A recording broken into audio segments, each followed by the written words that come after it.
আসসালামু আলাইকুম প্রিয় নবম শ্রেণীর শিক্ষার্থীরা, তোমাদের সামনে যাদের গণিত পরীক্ষা তাদের জন্য এখানে একটি স্কুলের প্রশ্ন দেখানো হয়েছে।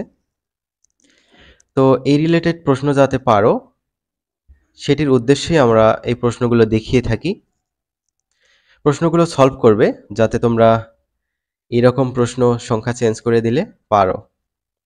যেমন এখানে দেখো ১ তারপর ০.৫ ০ মাইনাস ০.৫ অনুক্রমের পরের পদ কোনটি? তাহলে ১ এর পর তারপর কি হয়েছে হাফ, তারপর ০, তারপর মাইনাস হাফ, তারপর এখানে কি হবে -1 হবে। তাহলে ১ এর ক নম্বর উত্তর। ২ নম্বর সমান্তর ধারার সাধারণ পদ নির্ণয়ের সূত্র কোনটি? সমান্তর ধারার সাধারণ পদ নির্ণয়ের সূত্র হচ্ছে a plus n minus 1 into d। তারপর ৩ নম্বর 1 -3 + 9 -27 ধারাটির প্রথম ৭ টি পদের সমষ্টি নির্ণয় করলে কত হবে? তো সমষ্টির সূত্র এপ্লাই করতে হবে এখানে। তারপর log x ভিত্তি দেওয়া আছে আর আর্গুমেন্ট 1/49 = -2 দেওয়া আছে, x এর মান নির্ণয় করো। তো log এর কাঠামো থেকে সূচকের কাঠামোতে কনভার্ট করলে এটা সলভ হয়ে যাবে।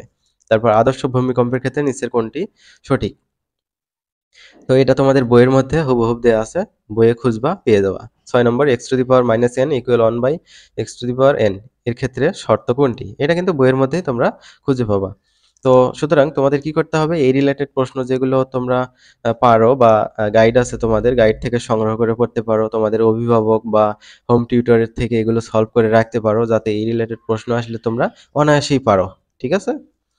তারপর খ বিভাগ দেখো, খ বিভাগে ১৩টি প্রশ্ন থাকবে। ১৩টি প্রশ্নের উত্তর দিতে হবে। এখান থেকে ধারার অঙ্ক আসবে, তারপর হচ্ছে সূচকের অঙ্ক আসবে, তারপর মুনাফার অঙ্ক আসবে, প্রতিস্থাপন, অপনয়ন বা আর গুণন পদ্ধতিতে সমাধান করতে বলতে পারে। একটা সমীকরণ দেয়া থাকবে, সেটা সূত্রের মাধ্যমে সমাধান করা যেতে পারে।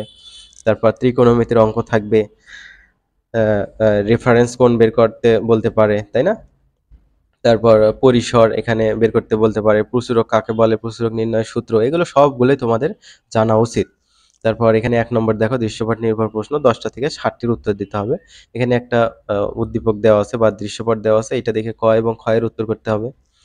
সেম ভাবে ২ নম্বর প্রশ্নটা, এই প্রশ্নটা কিন্তু খুবই গুরুত্বপূর্ণ। এটা হচ্ছে এনসিটিভি থেকে যে প্রশ্ন দেয়া হয়েছিল সেখানে কিন্তু নমুনা প্রশ্ন হিসেবে ছিল। জাস্ট সংখ্যা চেঞ্জ করা হতে পারে। তো সংখ্যা চেঞ্জ করলে যাতে পারো সেই ক্ষেত্রে তোমাদের এই অঙ্কগুলো ভালোভাবে প্র্যাকটিস করতে হবে। তো শিক্ষার্থীরা, আমরা আশা করছি তোমরা এগুলো খুব সুন্দরভাবে বাসায় প্র্যাকটিস করে রাখবে যাতে তোমাদের স্কুলে এই টাইপের কোয়েশ্চেন আসলে খুব সহজেই সলভ করতে পারো। গণিত কিন্তু প্র্যাকটিসের বিষয়, প্র্যাকটিসের কোনো বিকল্প নেই। সুতরাং বেশি, বেশি প্র্যাকটিস করো, বইয়ের অনুশীলনের অঙ্কগুলো বেশি, বেশি করো। আশা করি ভালো করতে পারবে। তো শিক্ষার্থীরা, এগুলো তোমরা দেখে নিও।